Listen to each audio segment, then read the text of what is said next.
सर्वांना नमस्कार. आता तन्वी अर्जुन आणि अर्जुन मयुरी या लव्ह स्टोरी तुम्ही प्लेलिस्टमध्ये सलग ऐकू शकता. त्यासाठी आपल्या चॅनलमध्ये जाऊन प्लेलिस्ट ओपन करा. आता वळूया आपल्या स्टोरीकडे. आता सपना एका टेबलजवळ पायावर पाय टाकून मादक हालचाल करत बसली होती आणि तिच्या एका हातात विस्कीचा ग्लास होता. MD खन्ना तिला निरखून पाहत होता. सपनासुद्धा त्याच्याकडे तिचे काळे डोळे त्याच्यावर रोखून पाहत होती. आता खन्नाने पुन्हा एकदा तिला तिच्या पायापासून डोक्यापर्यंत निहाळायला सुरुवात केली. त्याची नजर तिच्या गोऱ्या गुबगुबीत मांड्यांवरती पडली. तीच नजर हळूहळू वर वर येत तिच्या मांसल छातीवर स्थिरावली आणि त्यानं लोचटपणे त्याच्या ओठावरून जीभ फिरवली. "व्हॉट अ सेक्सी" असं म्हणत तो तिच्याजवळ गेला, तिच्या समोर बसला आणि सपनानं तिची खुर्ची त्याच्या खुर्चीच्या जवळ ओढली आणि त्याच्या ब्लेझरच्या बटनाशी चाळा करत ती अत्यंत मादक आवाज काढून म्हणाली, "हे हाय हँडसम." आणि तोही तिच्या गोऱ्या मांडीवर हात ठेवून म्हणाला, "hi sexy, what's your name?" "My name is Sapna." "आणि तू?" तो म्हणाला, "I am MD Khanna, Mohit Khanna." Sapna हसून म्हणाली, "नाईस नेम. तुझ्या नावावरच मी मोहित झाली आहे." तो थोडा हसला आणि म्हणाला, "यू आर व्हेरी क्लेवर. तू खूप हुशार आहेस आणि सुंदरसुद्धा.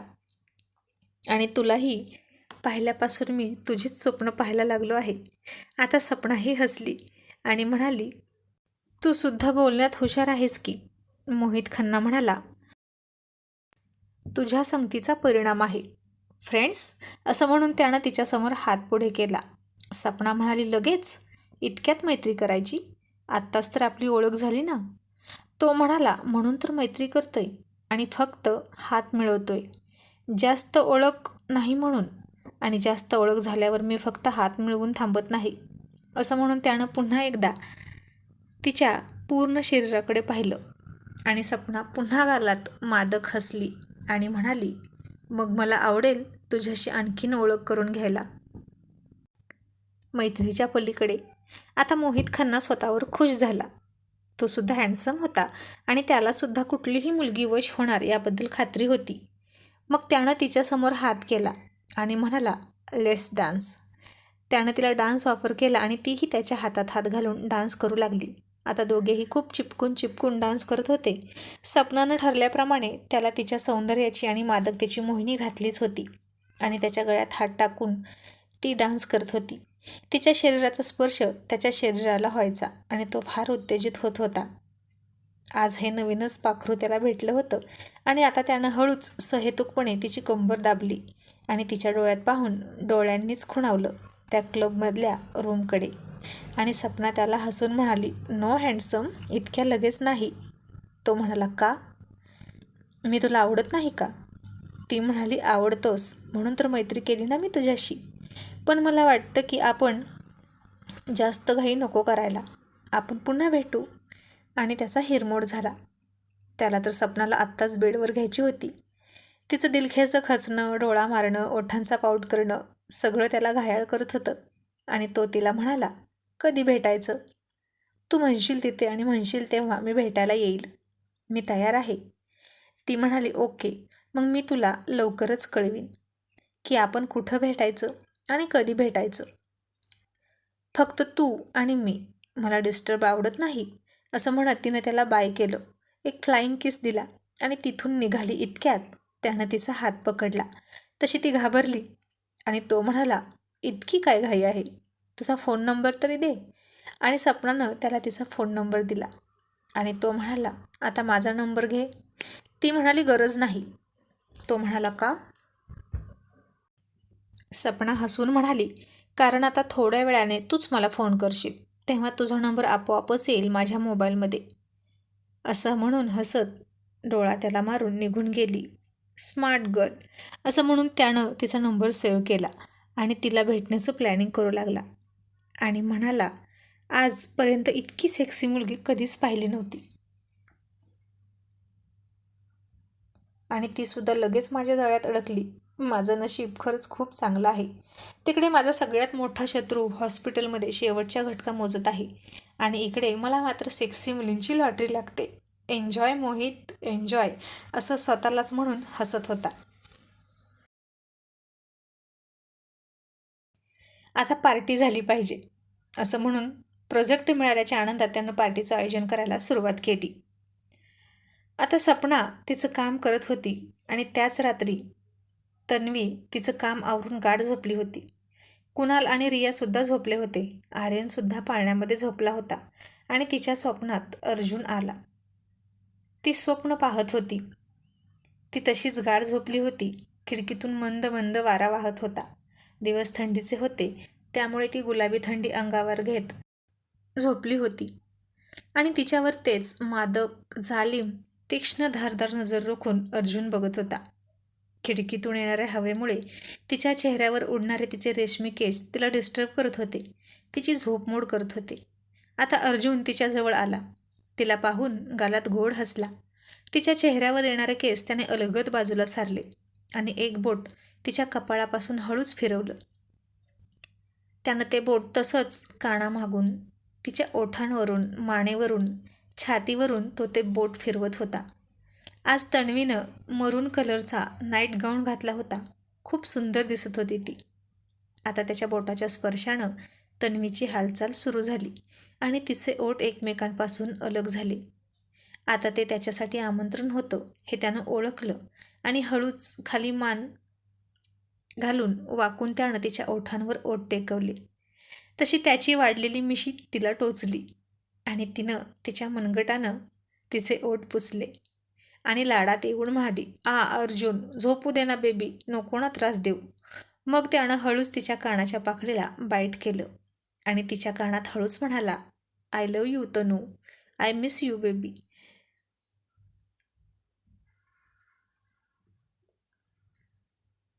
तसं त्याच्या लव बाईटने उत्तेजित होऊन तिने तिच्या छातीचा भाग वर उचलला आणि तिचे दोन्ही हात त्याच्या गळ्यात टाकले. त्याला जवळ ओढून घेतला. त्याचे ओठ पुन्हा तिच्या ओठाजवळ आले. अजूनही तिचे डोळे बंदच होते. अर्जुन तिच्या स्वप्नात आला होता. आजकाल तो फक्त तिच्या स्वप्नातच यायचा. तिला आता हे स्वप्न खूप गोड वाटत होतं आणि डोळे उघडले तर अर्जुन गायब होईल म्हणून ती डोळे उघडतच नव्हती. आणि अर्जुनने पुन्हा एकदा न राहून तिच्या ओठांवर ओठ टेकवले आणि एका हातानं तिच्या गाऊनची नाडी सोडली. तशी अख्खीच्या अख्खी रसमलाईसारखी रसरशीत तन्वी त्याच्यासमोर ओपन झाली. त्यानं त्याची एक मादक, शांत नजर तिच्या शरीरावर फिरवली आणि तिच्या छातीच्यावर एक हलकासा लव बाईट केला. अर्जुनची नजर आता कमालीची शांत दिसत होती. इतका शांत नजरेचा अर्जुन फक्त नाईटला दिसायचा. त्याच्या तनूसोबत तिच्या प्रेमात हरवल्यावर तो असाच शांत असायचा आणि त्यानं तिला कुस्करायला सुरुवात केली. तशी ती मादक आवाज काढू लागली. खूप दिवसांचा विरह होता त्या दोघांचा. दिल्लीला जाण्याअगोदर दोघं एकरूप झाले होते. त्यानंतर आज तो तिला भेटला होता आणि ती त्याला अंगावर ओढून घेत गोड आवाजात म्हणाली, Arjun, I want you, I can't wait baby. असं म्हणून तिने त्याच्या तोंडात तोंड घातलं आणि त्याला तिच्यात प्रवेश करण्याची बोलून विनंती करत होती. कारण आता नजरेनं इशारे करायला तिचे डोळे कुठे उघडे होते. डोळे तर अजूनही बंदच होते. स्वप्न पाहत होती ना ती तिच्या अर्जुनची आणि डोळे उघडून तिला हे स्वीट ड्रीम मोडायचं नव्हतं. आता अर्जुनचाही पुरुषार्थ जागा झाला होता. तोही उतावीळ झाला होता. त्यालाही तो विरह सहन होत नव्हता आणि आता तो तिच्यावर आला. त्यानं तिचा पूर्ण ताबा घेतला. तन्वी गाढ झोपेत होती आणि तो पूर्ण जागा होता. त्याला तिची ती उत्कट अवस्था पाहवत नव्हती. ती खूप आसुसलेली होती मिलनासाठी, त्याच्या प्रणयासाठी आतुरलेली होती. अर्जुन, प्लीज ना बेबी, ये ना, नको ना इतका त्रास देऊ मला तू, मी नाही राहू शकत तुझ्याशिवाय. अर्जुन बेबी प्लीज, ती त्याला खूप विनंती करत होती तिच्यात सामावून जाण्यासाठी. तिची ती उत्कट अवस्था पाहून अर्जुनचा नाईलाज झाला आणि त्यानं तिला तृप्त करण्याची तयारी सुरू केली. आणि इतक्यात पाळण्यातून आर्यनच्या रडण्याचा आवाज आला आणि आता बराच वेळ आर्यन रडत होता. तरी तन्वीला जागच येत नव्हती. तिचा डोळाच उघडत नव्हता. ती तर अर्जुनच्या स्वप्नात हरवून गेली होती की स्वप्नातल्या अर्जुनला मिठीतून सोडायला तयारच नव्हती ती.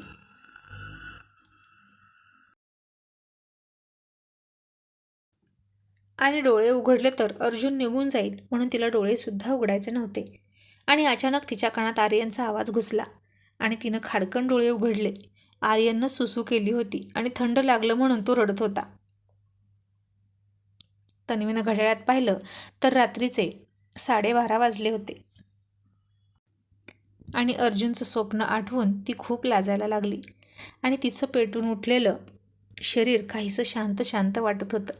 तिनं स्वतःकडे पाहिलं तर तिच्या गाऊनची नाडी सुटली होती आणि ती स्वतःशीच लाजून हसली आणि म्हणाली, तन्वी, इतकी हरवून गेली होती तू अर्जुनच्या स्वप्नात की स्वतःची गाऊनची नाडी सोडली. किती वेडी आहे ना तू. असं म्हणत तिनं पुन्हा ती नाडी बांधली आणि दोन्ही हात स्वतःभोवती लपेटून पुन्हा घट्ट मिठी मारली स्वतःला.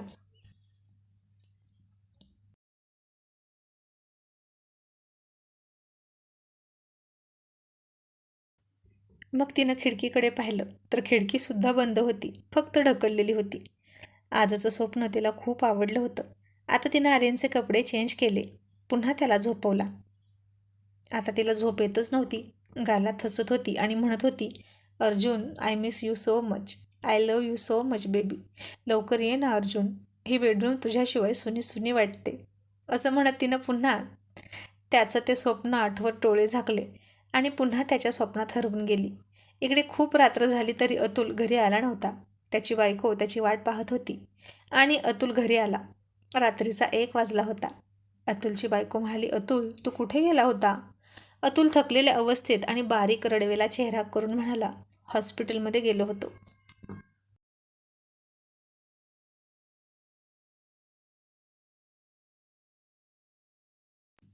ती घाबरली आणि म्हणाली, अर्जुन सर ठीक तर आहेत ना? अतुल म्हणाला, आहेत तसेच आहेत, काही सुधारणा नाही त्यांच्यात. ती म्हणाली, अतुल, फार वाईट वाटलं रे. फार वाईट झालं ना त्यांच्यासोबत. बिचाऱ्या तन्वी मॅडम कशा सहन करत असतील हे सगळं. तो म्हणाला, आधीच्या तन्वी सुभेदार आणि आत्ताच्या तन्वी देसाई आहेत त्या. फार कणकर आणि संयमी आहेत त्या. तुला सांगतो, त्यांनी अर्जुन सरांचं असं झाल्यापासून कंपनी सांभाळायला घेतली आणि अर्जुन सरांपेक्षा 0.5% तरी कंपनी फायद्यातच आहे. ती म्हणाली, मला आर्यनचं वाईट वाटतं रे. खरंच अर्जुन सरांना काय झालं तर त्या बाळानं तर वडिलांचा चेहरा नीटसा पाहिलासुद्धा नाही.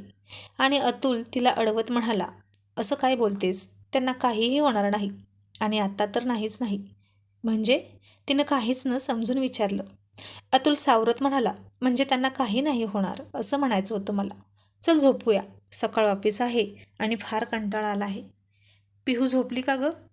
ती म्हणाली, हो, आणि त्याच्या मिठीत शिरली. त्यानंही तिला कुशीत घेतली आणि तिच्या कपाळावर किस केला. तिच्या गालावर किस केला आणि तिच्या ओठांवर डीप किस करत राहिला. तिला तर काहीच कळत नव्हतं की आता तर तो तिला म्हणाला होता कंटाळा आला आहे, तरीही तो रोमॅन्टिक मूडमध्ये आला होता. काय भानगड आहे काय कळत नव्हतं.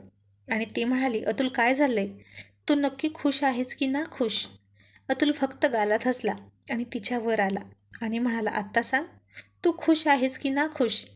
आता त्याच्यासारख्या बोलण्यात चतुर असलेल्या बोलघेवड्याला काय बोलावं. आणि ती लाजून म्हणाली, खुश आहे मी, कारण किती दिवस झालं तू जवळच आला नाही माझ्या. मी आले होते तरी तू नर्वस असायचा. अर्जुन सर हॉस्पिटलमध्ये आहेत म्हणून. अतुल म्हणाला, मग आता आलो आहे ना जवळ, कशाला प्रश्न विचारतेस? ती म्हणाली, पण अर्जुन सर अजूनसुद्धा हॉस्पिटलमध्येच आहेत ना, आणि आता तू हे सगळं करतोस? आणि अतुल हसून म्हणाला, अर्जुन सर ना काल रात्री माझ्या स्वप्नात आले होते आणि म्हणाले की, अतुल, तू खूप रोमॅन्स कर, इतका रोमॅन्स कर की मी जल्लोष होऊन कोमातून बाहेर आलो पाहिजे. आणि ती खूप खूप हसली आणि अतुलनं तिचं हसणारं तोंड त्याच्या तोंडानेच बंद केलं. आणि आता सकाळी लवकर उठून तन्वी हॉस्पिटलमध्ये गेली. नेहमीप्रमाणेच ती दरवाजा बंद करून अर्जुनशी बोलत होती, एकटीच. पुन्हा एकदा तिने त्याला मनापासून साद घातली, लवकर येणार आहे परत अर्जुन. किती हट्टी आहेस ना तू. मी तर कंटाळले आता तुझ्या हट्टीपणाला. सुरुवातीचे काही दिवस तू खूप त्रास दिलास मला. चिडून ओरडून माझ्यावर संशय घेतलास, माझ्यावर हात उचलला. तेव्हा जितका त्रास नाही झाला ना तितका त्रास आत्ता होतोय. कमसून बेबी. असं म्हणत तिने पुन्हा एकदा त्याच्या कपाळावर किस केला. तिचे अश्रू त्याच्या कपाळावर पडले. तसं तिला काहीतरी हल्ल्यासारखं वाटलं. तिनं चमकून त्याच्या डोळ्यांकडे पाहिलं, पण तो तिचा भास होता.